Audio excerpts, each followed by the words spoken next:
103번 실격. 탈락, 실격 이런 말은 참 듣기 안 좋죠.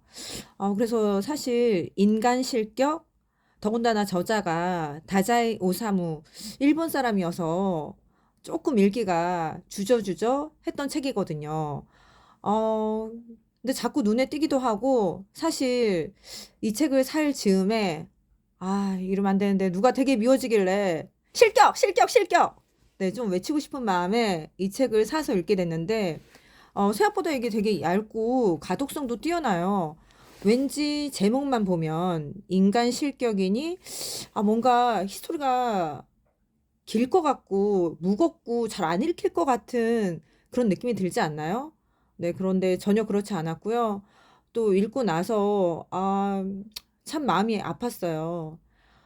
책 속에도 나오지만 이 주인공이 요조라는 남자입니다. 그래서 이 요조는 사실 굉장히 예민하고 또 굉장히 착하거든요. 그래서 읽는 내내 그 예민함이 저의 어릴 때 예민함이 많이 떠올라서 비슷하게 겹쳐지는 부분이 굉장히 많았어요. 예를 들면 저도 이제 분위기가 싸해지는 것, 침묵을 굉장히 못 견뎌 하는 축에 속했어요. 그래서 분위기를 어떻게든 띄워야 되지 않을까? 이 침묵을 좀 어떻게 좀 유하게 해야 되겠다.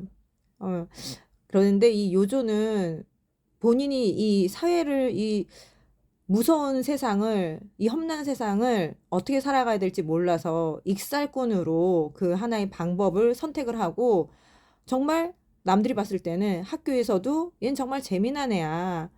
이렇게 네, 각인이 된 거죠. 네, 그러나 그 진실을 아는 사람은 이 책에도 딱 두 명이 나와요. 어쨌든 그 힘들게 살아왔구나. 이 요조의 모습이 많이 겹쳐졌습니다. 이야기를 간단하게 요약을 하자면 이 책은 사진 3장으로 시작해서 그리고 수기 1, 2, 3 요조 이야기가 이어진 다음에 다시 사진으로 끝나는 구조인데요. 주인공 요조가 네, 어렸을 때 굉장히 그 다른 사람과는 다른 감수성과 예민함을 가지고 있었다고 말씀드렸잖아요. 이렇게 해서 사실 이게 양날의 검이어서 이게 문학적으로나 굉장히 천재성을 발할 수도 있는데 호리키라는 이 나쁜 시끼 호리키를 만나면서 술집과 여자를 알게 되고 인생이 많이 망가지게 됩니다. 그래서 이런 얘기도 나와요. 만약에 교우, 친구라는 개념이 서로를 경멸하면서 서로 쓸모없는 사람으로 만드는 것이라면 그와 나는 그런 관계였다. 참 얼마나 이 요조꼬를 많이 뜯어먹었는데 도움은 하나도 안 주고 진짜 나쁜 놈이에요. 이건 친구가 아니야. 그냥 이거는 진짜 호구였어요. 그래서 근데 정말 이 호리키 너무 짜증이 났고요. 그로 인해서 어쨌든 여자를 알게 되고 연상의 여인을 사귀다가 이 요조가 처음에는 자살 시도 여자에 의해서 같이 하게 되는데 동반 자살을 하려고 하다가 본인은 살고 여자는 죽게 돼서 이 일본 사회는 굉장히 뭐라 해야 될까요? 민폐를 끼치는 것 굉장히 치욕스러워 하잖아요. 그래서 가족들 이 잘 나가는 집안의 아들이었는데 가족들이 다 절연을 합니다. 그래서 그것도 좀 우리는 드라마에서나 뭐 호적에서 파버려 하지 실제로 파가는 경우는 주변에서 거의 없지 않나요?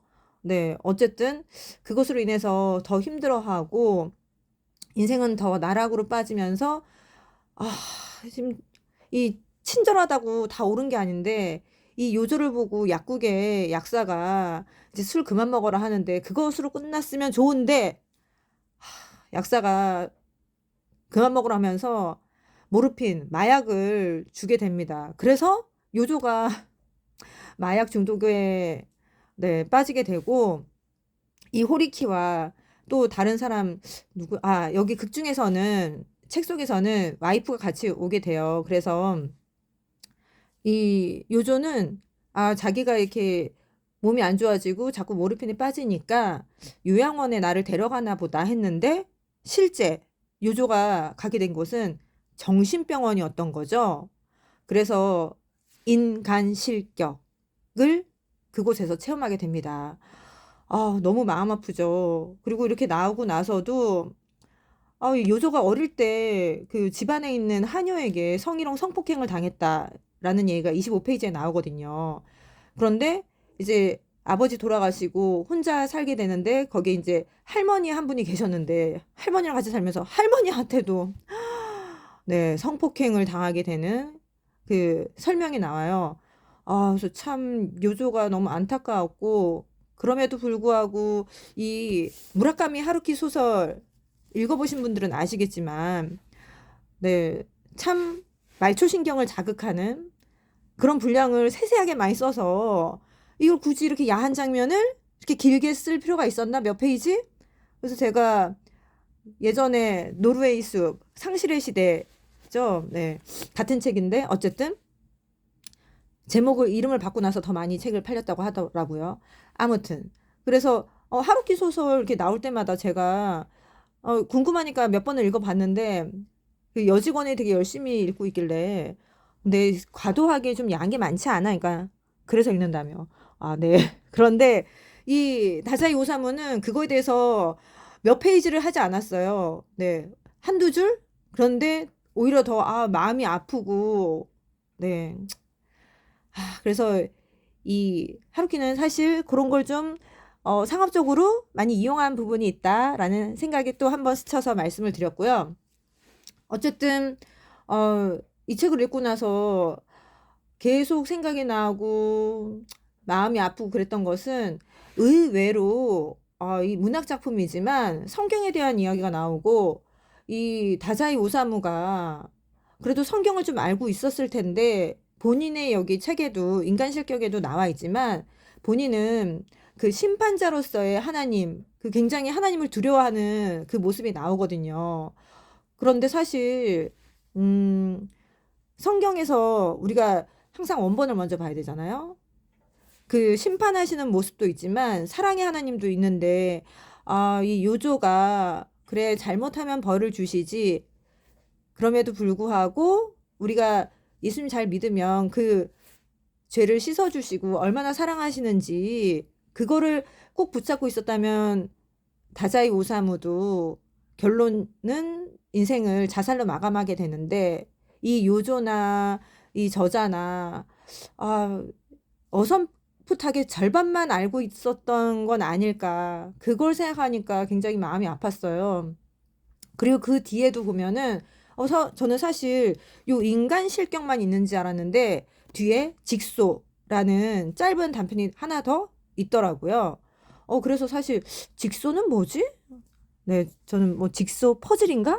네, 그래서 이게 도대체 무슨 내용에 관한 건지 전혀 배경 지식이 없는 상태에서 봤는데, 네, 뭐 아시는 분은 다 아시겠지만 유다에 대한 이야기더라고요. 네, 그래서 뭐 교회를 안 다니신다 하시더라도 예수님을 은 30냥에 팔아먹은 배신자의 대명사. 근데 이게 그 뒤에 설명에서도 이건 문학 작품이니까 종교서적으로 봐주지 말라 하는데 오히려 저는 사람들이 성경을 읽지 않은 상태에서 문학 작품을 먼저 보게 된다면 예수님에 대해서 오해할 수 있겠다. 이러면 안 되는데 그런 우려도 생기더라고요. 그래서 네, 궁금하신 것은 성경은 성경대로 바르게 네, 알아가는 것이 중요하다라는 생각을 했고요. 그럼에도 불구하고 직소의 맨 마지막은 결국 굉장히 네, 유다가 돈을 바라고 네, 해해 돈을 요청하는 그런 장면이 그려져서 이 저자는 굉장히 보면 이 뭐라 해야 될까요? 저자 다자이 오사무뿐만이 아니라 요조의 그 인간 실격에 있는 요조도 굉장히 공부를 많이 하지 않아도 시험을 잘 보고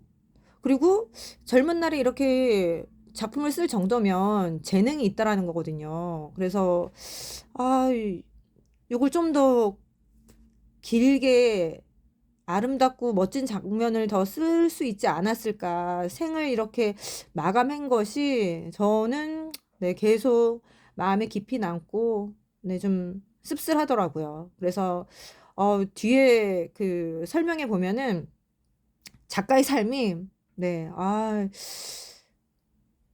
참 충격적이에요. 네. 예전에 그 야성의 부름 잭 런던도 '야 이 사람은 어떻게 인생을 이렇게 다이나믹하게 살았지?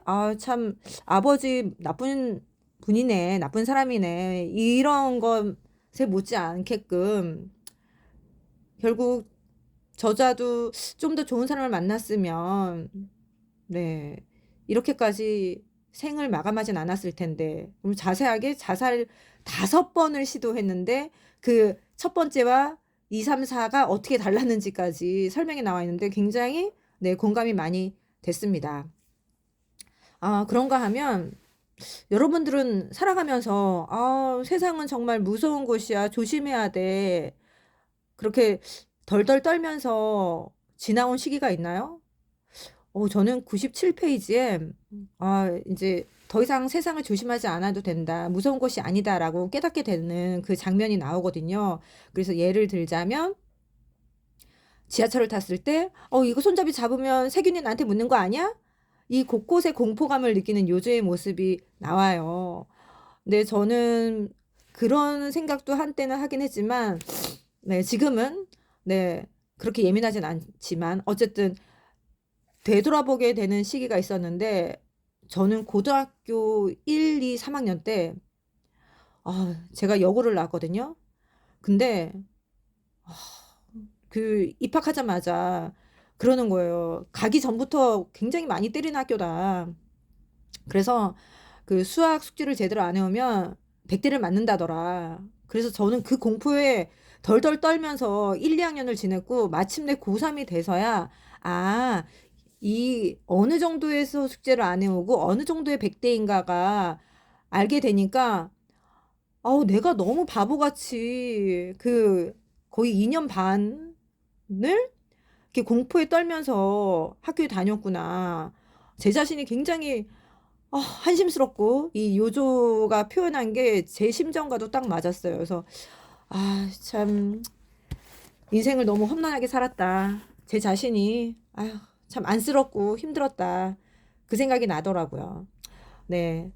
그런가 하면 굉장히 마음에 남는 글귀들이 많이 있었거든요. 제가 하나 뽑은 인간 실격의 밑줄은 129 페이지인데요. 거기서 요조가 이렇게 얘기를 해요. "제 불행은 거절할 능력이 없는 자의 불행이었습니다. 권하는데 거절하면 상대방 마음에도 제 마음에도 영원히 치유할 길 없는 생생한 금이 갈 것 같은 공포에 위협당하고 있었던 것입니다."